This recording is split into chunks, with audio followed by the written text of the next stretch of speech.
Welcome back. In the last video, we discussed how crucial ovulation is for your hormone health and how it's not just about getting pregnant. And without that ovulation, there's a drop in progesterone levels or calming hormone. When your body's not making this progesterone, it's a problem because low progesterone is a big reason for estrogen dominance. Today, I'm going to share 3 ways to track ovulation naturally. Hi, I'm Kieran, a hormone balance coach, and let's get right into this video. This is a little bit of our video overview. What is ovulation? And then I'm going to have a quick little note for y'all. And then we're going to go right into the 3 ways that we can track ovulation. So let's begin with what is ovulation. So ovulation, as we can see on screen here, we see all these slides.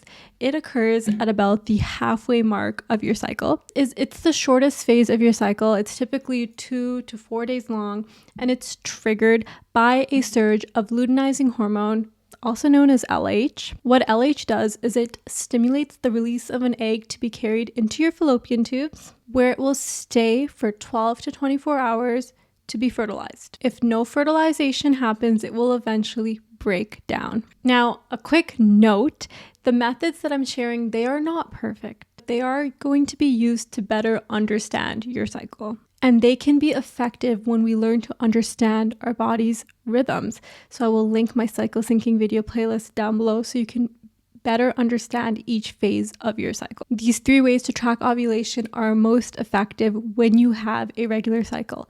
If you're not already tracking your cycle currently, this is important for you to start doing, whether you want to use a calendar or an app, because this is all data, information that you're going to collect about your own body. So if you miss your period 1 month, or if it comes late, or if it's shorter, all of this is information that's going to allow you to better understand your cycle. The first one that we have on screen here is your basal body temperature. And the definition of this is that it's your body's resting temperature. It's usually measured first thing in the morning before any physical activity is occurred.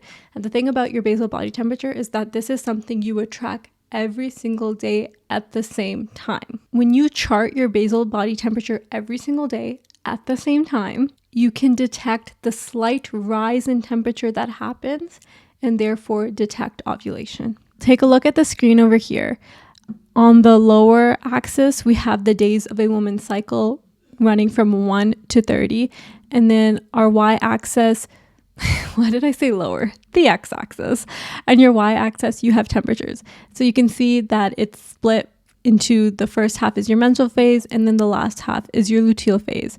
You can see where I have the red arrow at the top. That's showing a spike in your basal body temperature. And this occurs after ovulation. So you'll notice that the first half of the cycle, the temperature is much lower.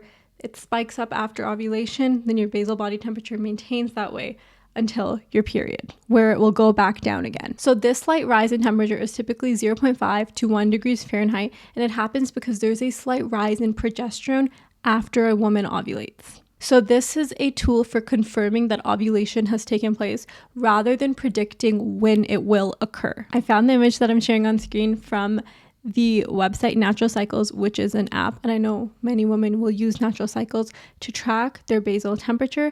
They'll track their temperature every single day using a basal thermometer, and they will input that into an app. You can also connect devices to the app. So this is an Oura ring. I don't know if it's going to. This is my Oura ring, and so that's also what I have on screen here, which tracks your temperature. You put it on your finger, and it tracks your temperature. I know some women like to use an Apple Watch. I know that this is not for everyone. Some people do not like devices like that because of EMF. So it is totally up to you the way you want to do it. I'm here to share what is available for you. I do want to make a note that your temperature can be influenced by many things: stress, alcohol, if you're sick. So this method, again, not perfect, but it can be very effective in tracking ovulation. Our second method is the luteinizing hormone, or LH test, as we have on screen. So as you get closer to ovulation, typically 2 to 3 days before your LH, your luteinizing hormone, it will rise. By some practitioners, they'll recommend you to take this test on day 8 and begin tracking. And what you're doing here is you're peeing on a strip and it'll either come back positive, signaling luteinizing hormone is present and the surge is there, or negative. When you do get a positive test, ovulation should occur within 2 to 3 days.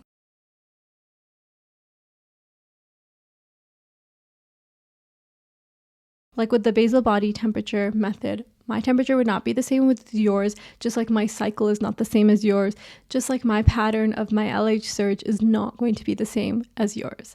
So remember, every woman's cycle, it's so unique. And the third way we have here is your cervical mucus change. So I got this image from Dr. Kendra Zemek. Kendra Zemek.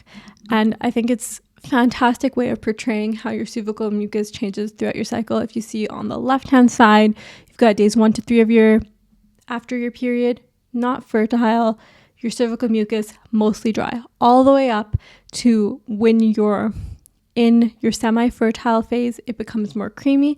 And then finally your fertile phase, and it's this egg white consistency that you hear about often. So this is, again, if you're tracking your cycle, if you're tracking the changes that are happening in your body, you can easily add this information to an app, add it to your calendar so that you have it all in one place. And it's more data for you that you're collecting. So those are 3 ways that you can track ovulation naturally.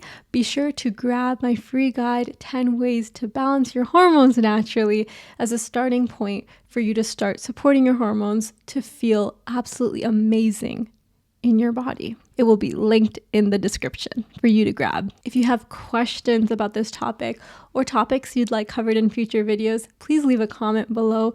Like this video so it can reach more women. Share it with a girlfriend, sister, daughters. Share it with a woman in your life that this can help. And as always, I am sending you so much love wherever you are. I wanna know your name. Baby, you're bubbly and radiant. You got some flavor and I'm trying to savor it. Palm gripped on the fruit.